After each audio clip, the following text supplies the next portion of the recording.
Bonne année à vous, madame, messieurs. Bienvenue à notre magazine Question électorale. C'est votre magazine qui parle comme ça des élections. Vous le savez que nous sommes déjà dans l'année électorale avec cette opération d'identification et d'enrôlement des électeurs. Nous sommes là en tout cas pour vous servir. Merci beaucoup pour votre fidélité. Alors aujourd'hui, nous allons donner la parole à un politicien. Il s'agit de monsieur Itimai, Hermès Itina Mayamba, c'est ça?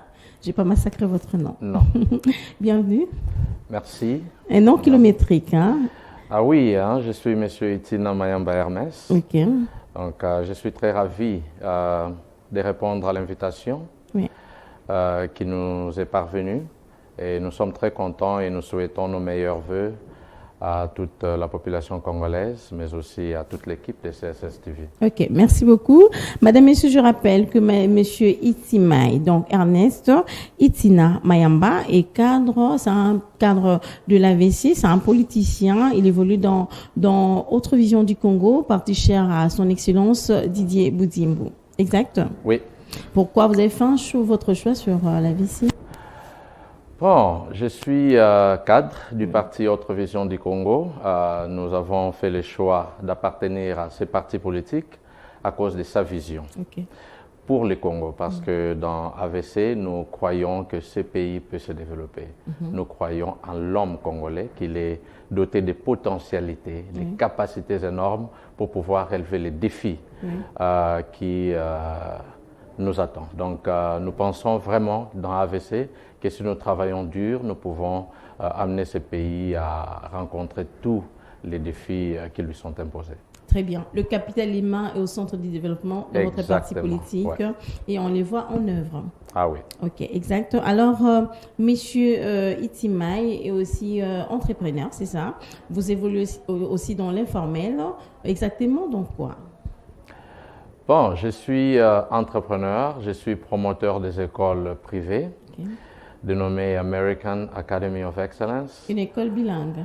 Oui, c'est une école privée moderne, principalement située dans le district de Tchangou. Nous en avons 6. Et ces 6 écoles regroupent un ensemble d'à peu près 6 000 élèves dans les différentes communes de Massina, Kimbanseke, Nsele et Njili. Donc, nous sommes très heureux de travailler dans le domaine de l'éducation parce que nous croyons et nous savons que seule l'éducation peut changer l'avenir du monde. Et nous savons aussi que le développement de ces pays ne peut que passer par la voie d'une éducation de qualité. C'est ça, c'est même la vision du chef de l'État avec la gratuité de l'enseignement. Je vous encourage en tout cas. Donc, vous ne faites pas la politique pour devenir quelqu'un, pour enseigner de l'argent, parce que vous en avez déjà. C'est ça. En tout cas... Vous apportez juste votre pierre dans l'édifice. Hein. Exactement, parce que je suis entrepreneur, je pense que l'expérience que j'ai acquise dans le domaine de l'éducation, dans le domaine de l'immobilier, et même étant président d'une ONG, d'une grande organisation non gouvernementale dénommée Break the Chain of Poverty, nous avons les atouts nécessaires qui peuvent nous permettre à ce que nous puissions partager notre expérience avec la population congolaise qui est essentiellement jeune, afin qu'elle puisse, n'est-ce pas, se développer et comprendre que nous avons tous la responsabilité de faire évoluer les choses dans ce pays. Alors, vous avez déjà rempli votre devoir civique en tant que citoyen congolais. Vous êtes déjà fait enrôler?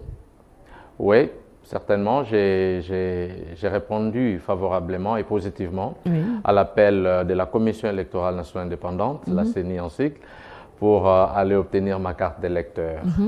Et je l'ai fait parce que c'est un devoir civique. C'est une obligation pour moi, personnellement, d'être un bon citoyen.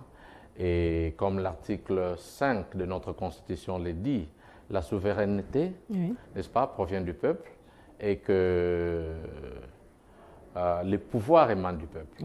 Alors pour que je puisse avoir la possibilité, n'est-ce pas, de participer à la vie de mon pays, je dois être doté de la carte d'électeur parce que nous le savons, l'année 2023 est une année électorale. Je dois détenir la carte d'électeur afin que je participe au choix des animateurs, des gouvernants, de personnes à qui je donnerai ma voix pour qu'ils puissent, n'est-ce pas, gérer la chose publique. Pour être aussi éligible. Pour aussi être éligible, Très bien bien. sûr. Ouais. Alors, Regan, on va suivre cet élément et juste voir comment ça se passe au sein de centre d'inscription de la CENI. Ensuite, cet élément, on se retrouve tout juste après. L'élément n'est pas encore prêt. Ok, on va sur l'élément un peu plus tard. Alors, j'aimerais bien savoir, M. Itimaï, comment appréciez-vous la démarche de la CENI avec cette opération d'identification et d'enrôlement des électeurs? En fait, je suis très content. Personnellement, je suis satisfait du processus électoral. Vous savez, c'est un long processus, mais c'est un processus qui est subdivisé en différentes étapes. Okay. Actuellement, nous sommes à l'étape de l'enrôlement, inscription, identification et enrôlement des électeurs. Oui. J'ai été dans le centre d'inscription et d'enrôlement, personnellement. J'ai beaucoup apprécié parce j'ai apprécié parce qu'il y a beaucoup d'innovations que j'ai constatées. J'ai premièrement été marqué par les professionnalismes dont font preuve les agents de la CENI. Je voudrais que vous êtes la première personne à le dire. Ah oui, non, vous savez... Sur mon plateau, en tout cas. Lorsque tout le monde s'est plaint. Oui. Madame Nacha, lorsque quelque chose est fait correctement, nous devons aussi avoir le courage d'apprécier, de féliciter. En ce qui concerne les centres où je me suis rendu pour obtenir ma carte d'électeur, en tout cas, les agents étaient gentils, accueillants, et ils font preuve d'un professionnalisme hors norme. Et le matériel de la CENI que j'ai trouvé sur place, parlant des équipements, était impressionnant.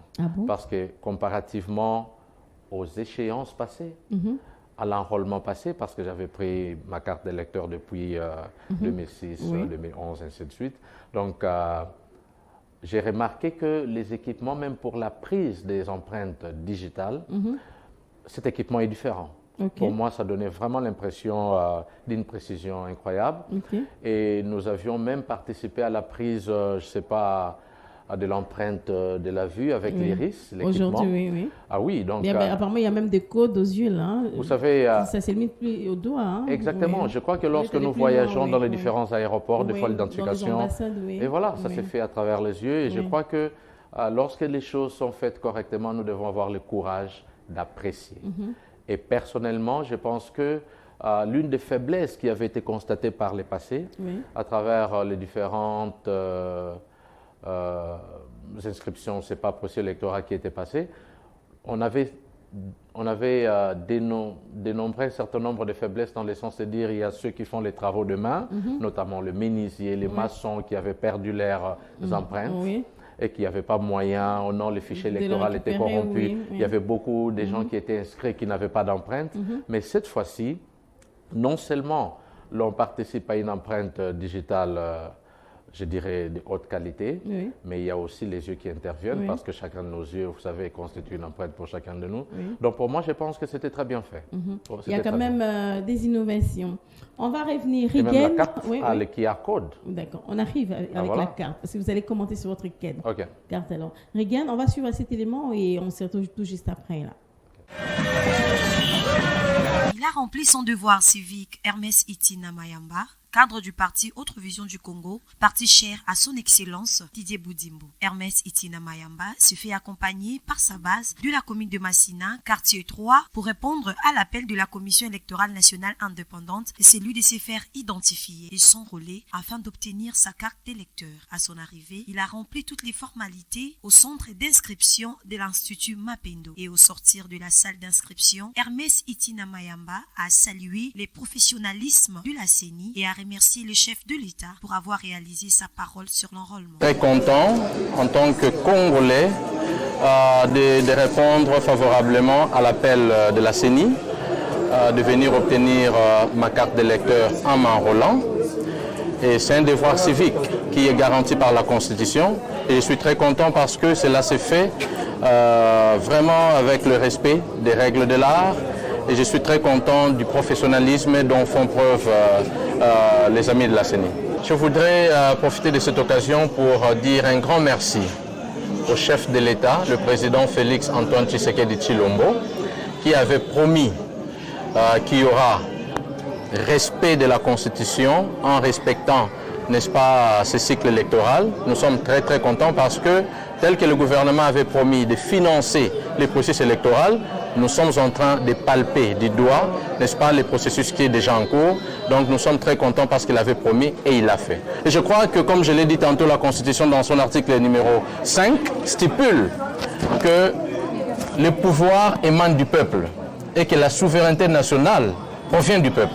Donc pour que le peuple agisse avec tout son pouvoir, il faut que ce peuple détienne sa carte d'électeur. Donc c'est vraiment une occasion pour moi d'appeler tout le monde à venir s'enrôler massivement. Signalons que Itina Mayamba Hermès a invité la population congolaise en général et celle de la Tchango en particulier à s'enrôler afin de s'acquitter de leurs devoirs civiques. Et voilà, vous avez enfin obtenu votre carte d'électeur avec beaucoup plus de sourire possible. Mais en tout cas, comme je l'ai dit tantôt, vous êtes la première personne, en tout cas, à faire des éloges à la CENI, parce que les gens parlent de la photo en noir et blanc, qui est aussi critiquée. Vous avez pu remarquer ça. Ah oui. C'était vous sur la photo ou bien une autre personne? Bien, Madame Nacha, je crois que sur la photo, c'est bien moi, parce que, vous savez, lorsque je m'y rendais, j'avais des inquiétudes. Oui. Parce que, vous savez, actuellement, avec les réseaux sociaux, il y a beaucoup de choses qui se racontent. On peut prendre un cas sur 1000 et en faire une propagande afin de ternir l'image, n'est-ce pas, de tout un processus. Lorsque je me suis rendu, non seulement ma carte ou ma photo, la photo qui était prise et qui était imposée sur ma carte, était bel et bien moi, qui était correctement prise, mais c'était aussi la même photo pour les gens qui m'ont accompagné. Tous étaient d'accord avec la qualité de la photo. Okay. C'est vrai qu'il y a beaucoup de gens qui déplorent le fait que cette photo en noir et blanc, voilà, aurait dû être en couleur. Ce n'est qu'un souhait, vous savez. Mais nous savons que le fait que la photo soit en noir et blanc, cela ne constitue pas un grand... Pour moi, ça ne constitue pas un défaut sur la carte. Aussi longtemps que nous sommes identifiés correctement, nous nous sommes enrôlés et que sur les fichiers, nous serons différents les uns des autres. Et je pense aussi que la RDC n'est pas l'unique pays qui va faire recours à une photo en noir et blanc. Je crois que même nos diplômes en noir et blanc aussi, sont en noir et blanc. Nos diplômes d'État sont en noir et blanc. Et personne ne l'a jamais déploré au point d'en faire. Puisqu'on était habitué avec des photos en couleur, c'est normal. Hein? Et voilà. On change d'habitude comme ça. Là. Il fallait vulgariser. Il fallait que la CENI communique peut-être. Et je crois qu'ils auraient dû prévenir. C'est vrai qu'il a existé un spécimen. La CENI avait partagé, je crois, les spécimens de la carte d'électeur.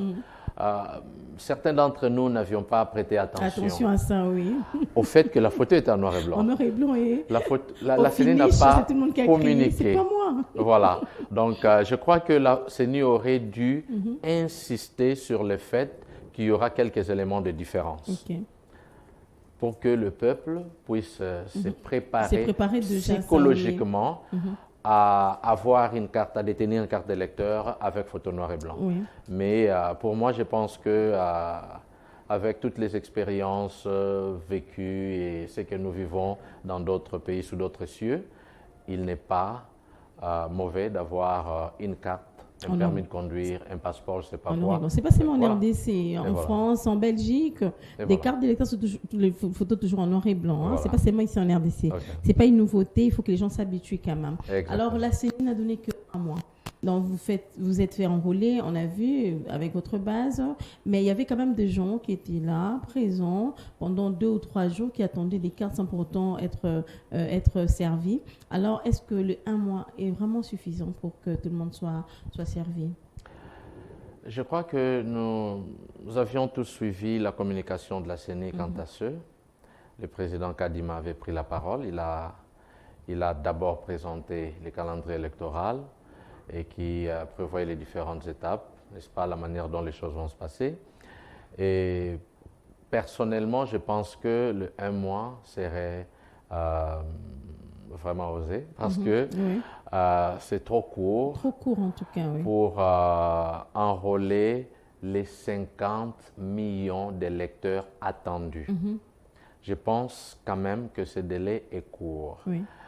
Mais considérant le fait que la CENI est l'organe technique qui a fait des études, qui a fait des tests et qui a même apporté certaines autres innovations comme les applications de pré-enregistrement. Ok, c'est possible avec le téléphone. Exactement. Oui. Si seulement nous, en tant que peuple, en tant que population congolaise, nous pouvons suivre toutes les recommandations de la CENI qui peuvent favoriser en termes de rapidité ces processus d'enrôlement, je crois que ce n'est pas impossible. Si la CENI s'est fixé ce délai d'un mois, ce sont nos techniciens en qui nous avons confiance. Nous devons leur faire confiance. Nous, en tant que peuple, et je crois que c'est notre rôle en tant que leader d'opinion, de continuer à mobiliser les gens. Nous avons souvent la mauvaise habitude, lorsque un processus commence, vous verrez qu'il y a beaucoup de gens qui sont encore à la maison. Nous sommes un peu en train de voir comment ça se passe. Et voilà,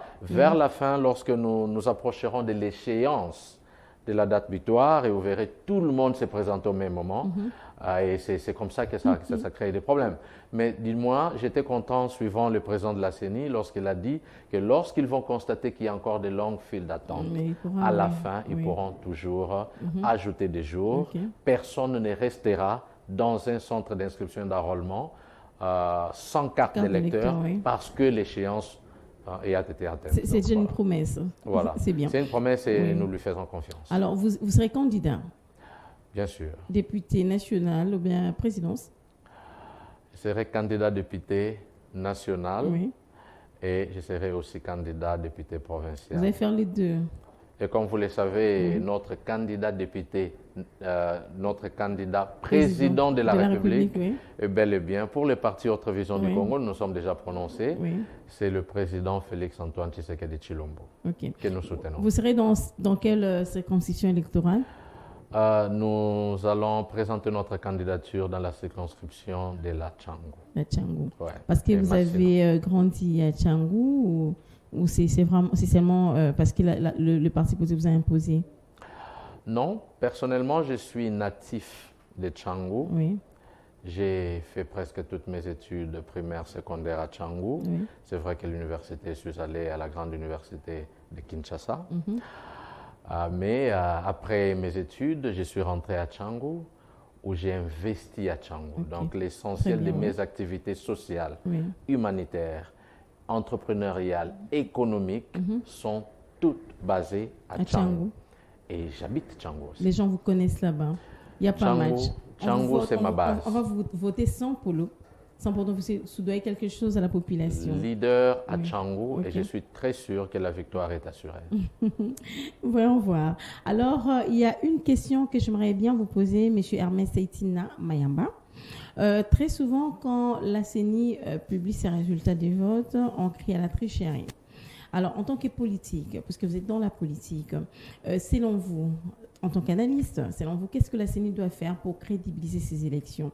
Parce que dans quelques mois, vous allez déposer votre candidature.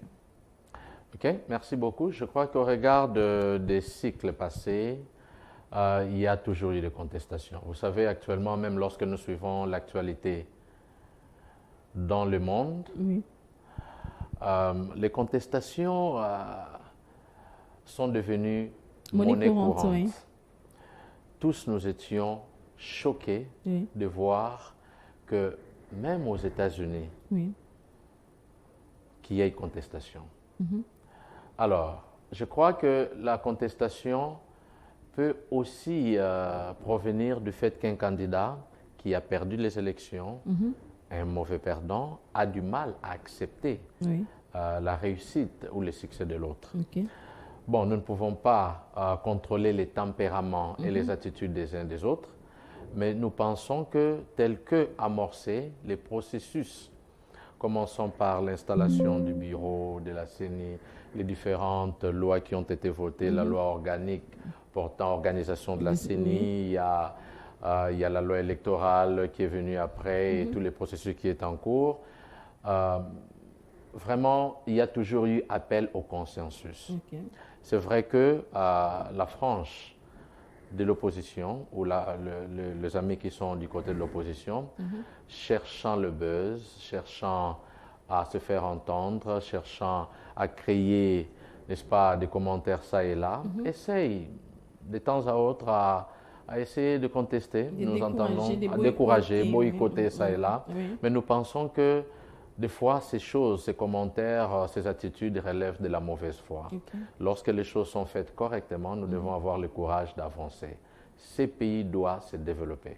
Nous devons quitter le terrain des querelles qui n'apportent rien. Absolument nous devons rien, avancer vers des discussions qui sont beaucoup plus fondamentales et qui peuvent réellement apporter un développement à ces pays.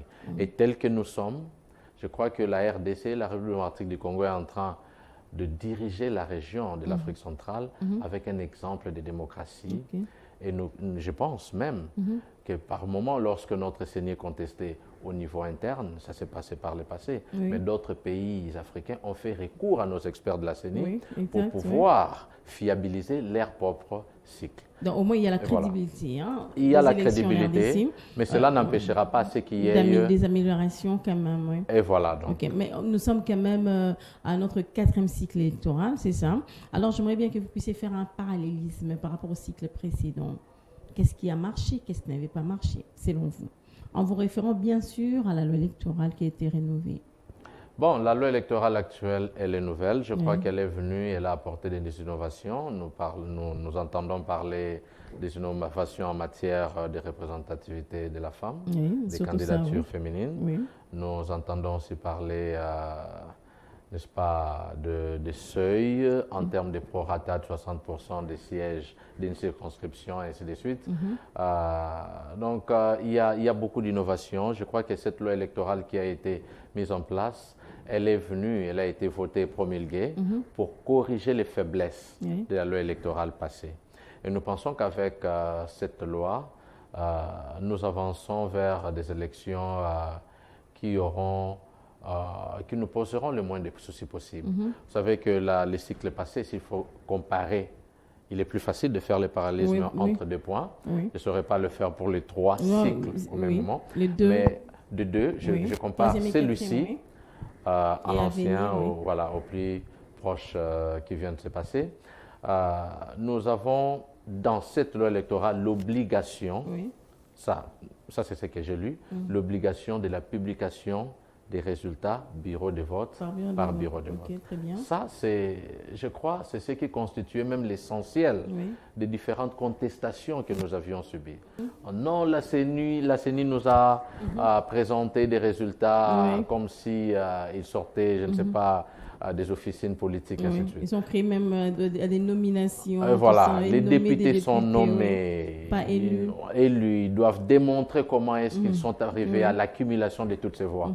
Je pense personnellement que parmi ces innovations-là, l'obligation par la CENI de publier les résultats bureau de vote par bureau de vote permettra à ce qu'il y ait la crédibilité. Au moins une transparence. Une transparence. Et vous pouvez facilement calculer vous-même. Hein? Et voilà. Autant de voix, autant de voix, mais non. Exactement, parce que les partis politiques sont appelés à obtenir l'accréditation de leurs témoins.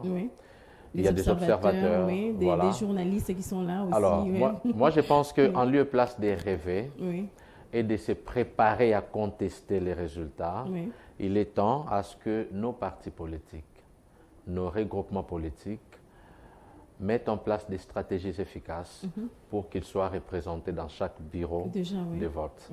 Et je crois même qu'ils ont été invités pour ce processus d'enrôlement afin qu'ils puissent, n'est-ce pas, certifier la fiabilité de tous les cycles. Alors, il est temps à ce qu'ils puissent prendre les processus à bras-le-corps, qu'ils déploient leurs témoins afin qu'ils puissent eux-mêmes participer à la collecte des données et aussi à la compilation des données. Je crois qu'il y a beaucoup de partis, même chez nous, au Parti Autre Vision du Congo, nous avons les secrétaires nationaux ou les secrétariats nationaux en charge du processus électoral. Nous pensons que c'est des départements qui peuvent marcher comme des sous-commissions de la CENI, nos CENI internes dans nos différents partis, et qui peuvent non seulement évaluer les processus tout entiers, mais aussi mettre en place des stratégies pour éviter à ce qu'il y ait des choses qui nous échappent. Ils peuvent même participer à la compilation à notre niveau interne, n'est-ce pas, des résultats pour que nous ne puissions pas être surpris. voilà, hein, surpris. Oui, c'est ça. Alors, on ira aux élections sans l'Est, selon vous? En tout cas, nous irons aux élections, en ce que je sache, dans toute l'étendue de la République démocratique du Congo. Et comme vous le savez, la RDC a été subdivisée par la CENI en 3 zones opérationnelles. Je ne saurais pas les répartir avec précision, mais je sais que la toute première zone comprend 10 provinces, partant de Kinshasa, Congo central, Équateur, Mongala, Kwilu, Maïndombe, ainsi de suite. Donc, toutes les parties de notre pays seront représentées. Certes, il y a la partie Est qui pose toujours problème. Toujours problème, oui, ça persiste aussi. Parce que nous avons des groupes terroristes comme les M23 qui sèment la terreur, qui sèment la désolation et qui commettent des massacres, comme c'est ce que nous venions de vivre à Kichiché. Et nous déplorons ce qui se passe à l'Est et nous compatissons avec le peuple congolais qui vit ces désastres injustement, avec la complicité des pays voisins, notamment le Rwanda. Nous pensons que grâce aux efforts fournis par notre armée républicaine, grâce aux efforts, n'est-ce pas, de la force régionale et grâce à la diplomatie agissante qui commence à produire des fruits positifs, nous arriverons à tenir les élections presque dans toute l'étendue de la République démocratique du Congo. Mais dans certains territoires, ou je dirais dans certains secteurs, si les conditions de sécurité ne sont pas réunies, je crois que la CENI sera en droit de solliciter probablement un report en termes de date, un décalage. Avec le glissement, tout ça. Vous savez, à l'impossible nul n'est tenu. Il est... je crois que la CENI planifie couvrir toute l'étendue de la République démocratique du Congo et nous prions à ce que la paix, la sécurité reviennent pour que l'étendue du territoire soit couverte par les processus électoraux. Jusque-là, nous restons optimistes en tout cas. Ah oui. Alors, nous prions pour la paix. Il faut toujours prier. Monsieur Hermès Itina Mayamba, nous sommes arrivés presque à la fin de notre magazine. Vous allez lancer un message, puisque vous serez candidat, député national, provincial, d'abord à votre base, et puis aussi à toute la population congolaise, surtout pour cette opération d'enrôlement et d'identification des électeurs. Merci beaucoup, madame. Je voudrais profiter de votre micro. Merci pour vous remercier, premièrement, de l'invitation. Et profiter de l'occasion pour adresser un mot à toute la population congolaise, à ce qu'elle puisse s'enrôler massivement, à accepter l'appel de la CENI, à aller dans tous les centres d'inscription et d'enrôlement et à obtenir sa carte d'électeur. Cette carte d'électeur, comme nous le savons, c'est celle que nous utilisons aussi comme pièce d'identité. Il est très important pour nous, comme peuple, de participer à la vie de la nation. La détention de la carte d'électeur nous permettra aussi de choisir les animateurs, les personnes à qui nous donnerons le pouvoir. Comme je l'ai dit tantôt, le pouvoir émane du peuple. Nous ne pouvons pas rester passifs et déplorer la mauvaise gestion. Nous devons être actifs, agir afin de se choisir des dirigeants qui seront capables, compétents et en qui nous aurons confiance, en qui nous avons confiance, qui peuvent porter les aspirations du peuple. Personnellement, j'invite aussi particulièrement la population de Tchangou à s'enrôler massivement, à répondre à l'appel de la CENI à obtenir sa carte d'électeur. La population de Massina aussi à s'enrôler massivement, parce que c'est en le faisant qu'ils nous donneront la chance, qu'ils me donneront aussi la chance de porter leur voix. Je suis prêt à le servir, à porter leurs aspirations et à être leur serviteur de la manière dont ils voudront que je les fasse. Ah, amen. Le message est passé, Monsieur Itimai. Ernest Itina Mayamba, merci d'avoir répondu à notre invitation. En tout cas, c'est un plaisir pour nous, en tout cas, de vous recevoir ce soir. Je vous remercie, madame. D'accord. Madame, messieurs, nous avons eu l'insigne honneur de recevoir pour vous Monsieur Itimai, Ernest Itina Mayamba. Il est cadre de l'AVC, parti cher à l'excellence Didier Boudimbo. C'est aussi un entrepreneur. Il évolue dans les secteurs de l'éducation. Alors, c'est un plaisir pour nous de la recevoir. Nous avons parlé de cette opération d'enrôlement, d'identification et d'enrôlement des électeurs. Alors, on va se retrouver prochainement. Je dis merci à l'équipe qui m'accompagne ce soir. Merci Andrick. Merci Eric. Merci à toi. Je n'ai pas retenu le nom. Merci. Merci à Lazik Makoukoula. Merci beaucoup de nous avoir suivis. On va se retrouver prochainement pour notre numéro. À très bientôt. Bye bye.